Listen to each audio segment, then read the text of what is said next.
Yep. Just their thumbs up. Yeah. So, in your mind, what is the Prospect League? It's different things to different people. But I think at the core, one is we're a place where college athletes can come and hone their baseball skills in an environment different than the one they're normally playing in. It's not as controlled as the college atmosphere. The players are on their own. They have to learn how to manage meal money, be responsible for their time. All those things that they need to do, they can do here. They're going to play 60 games in 69 days, which is more like a pro schedule than a college schedule. I've had players that will write to me, I'm not cut out for this, I can't do this. And I have others that thrive, that they play baseball. So that's one of our constituents is the players. The other, and equally important, is our role in community. Whether it's Richmond, or Butler, or Quincy, or Hannibal, we are the summer game in those towns. And we give that community a chance to surround itself by baseball, where it doesn't have another option. Communities are too small for independent baseball. Affiliated baseball is limited to the number of teams, 160 teams, so there's no opportunity. We are that opportunity. And when you go to a Butler game, or you go to Richmond, or you go to Terre Haute, the young people that hang around those ballparks, the kids, they think they're watching the New York Yankees. Those players mean that much to them. So we feel that's the other role, is serving sort of mid to small town America with summer baseball. Now, how influential have these teams been with community outreach programs? I know the River Rats have several. River Rats, very aggressive with it.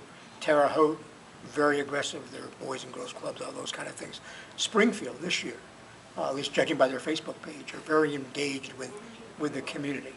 Again, when you go out there and you're presenting baseball to the kids, they don't know the difference between the major leagues and the Prospect League. But they just know this is their team. These players wear their city name on their jerseys. That's important. These are kids, these are players they can touch, players they can get autographs from. So that sense, I've always argued in my career in baseball is always, it's baseball's job to give back to the community. And giving back means more than free tickets for Little League. It means being involved. It means being involved in community events.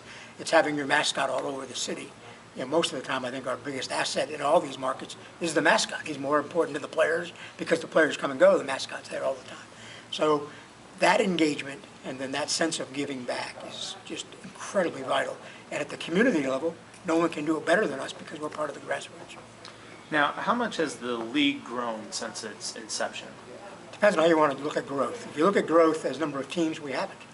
When I was named commissioner in April of 2010, we had 15 teams. Well, today we have 11. Some people might say, well, that's failing. It's really not. In 2010, the first thing I did is I spent the summer going to every team in the league, spending a couple of days, getting a feel for the operation, see what the ballpark looked like, all those things. And I came home and realized that we have a couple of teams that just can't do what we're asking. Either they don't have the manpower, they don't have the resources, they may not have the ballpark. So early on, I decided we're going to go backwards before we can go forward. And that's the track we're on. Losing number 12 at the beginning of the year wasn't my plan, but it happened. So now we're looking at getting number 12 back first, and then 14, 16, 18, I think is probably the ceiling that we want to get to, and we'll start working in that direction. Now, where we have grown is our operations, I believe, are better. Our organizations run their ballparks better. We are a leader in using technology to promote the game, doing the mechanics of the game. We're far ahead of a lot of people. So in that case, I think we're the leader. We now have to start growing the number of teams.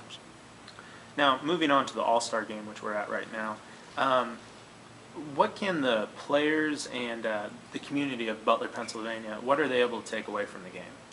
Well, one is I want them to have some pride.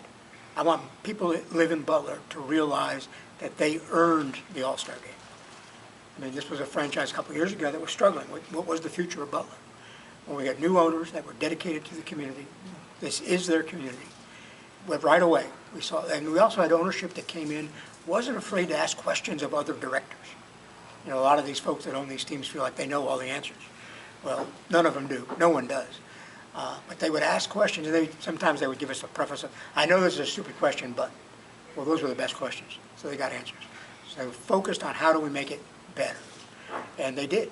Did they lead the league in attendance? No. But they draw constant, their numbers are constant. They work at the ballpark. And as a result of that, we wanted the community to be rewarded with the game. We want the the fans, we want the players, we want the corporate sponsors to feel like they played a role in this victory for Butler, which was getting the All-Star game. And the rumors are that they're going to be sold out tonight. That's awesome. We saw pretty good participation from sponsors here today at luncheon, also important. So that's the big thing. Take away that pride that they earned it. No one gave it to them. No one wrote a check to get it to come. They had to go out and earn it. They had to earn it by performance. The front office and the fans and the players all had to do their jobs for this to happen.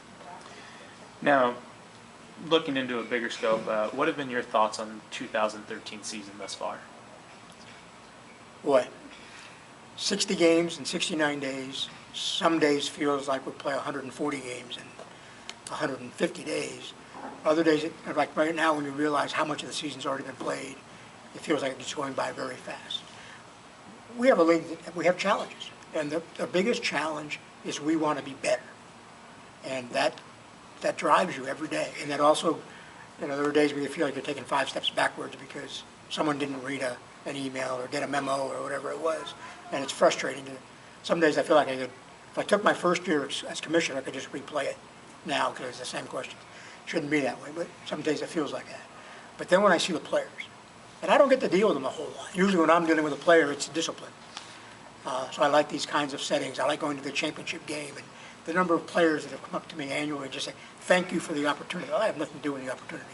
But representing our league, I'll accept that. When I get an email now from a former player that, hey, Mr. Chase, I just thought I'd let you know that I'm interning at XYZ Corporation, and look fondly upon my memories of the Prospect League. I'm still playing in college, or I want to play in the pros, or I'm in the pros. We've got a couple of players that I've heard from that made all-star teams in pro baseball. That's priceless. That communication I really thrive on from the players. When I talk about and you're part of this, when I talk about the current generation is going to lead us to greatness as a country, I believe it firmly, because I think I deal with the best of the young people, whether they're playing baseball or all the interns I've had and the young people like you that are working in this business. I see how hard you work. I see your dedication to what you're doing, your intelligence you bring to it. Just tells me it's pretty good. The people that don't have that outlook are because they're hanging around with the wrong people, the wrong young people. I was at a ball game 2 nights ago in Lexington, Kentucky. We stopped there breaking up the 12 hours from Memphis to Butler. And I'm going through the game program, and all of a sudden there's a face of one of my former interns on the staff. And I said, I got to find him. I got to talk to him. And we ran into each other in the ballpark, and he did a double take. What are you doing here? Kind of thing. But that means more to me than anything else. And for him to say, my time in Memphis as an intern working with you is why I'm now in my 4th year of working in pro baseball. That's awesome. And I'll take that anytime. Now, what would you want your lasting word for a coach or a player considering to send their player or to come play in the Prospect League? What would you like to tell them? If you want a well-rounded experience beyond what you're used to, we give it to you. We look at ourselves as the bridge between college baseball and pro baseball. If you survive our summer, you can survive a minor league baseball season. AAA baseball plays 144 games in about 152 days. Very similar to the ratio of what we're challenging you to do. I think you can do that. The other thing is, I think if you want to step up and you want to be a leader on whatever your area is in this game, whether it's in the front office, whether it's as a manager, or as a player, we're going to give you that opportunity. And you measure that leadership in many ways, but sometimes, as Matt Clement was saying, being the most popular guy or the funny guy is not necessarily the road to leadership. We'll give you that opportunity. When you go through our season, you will know whether baseball is something you really want to do. Awesome. Thank you very much. My pleasure.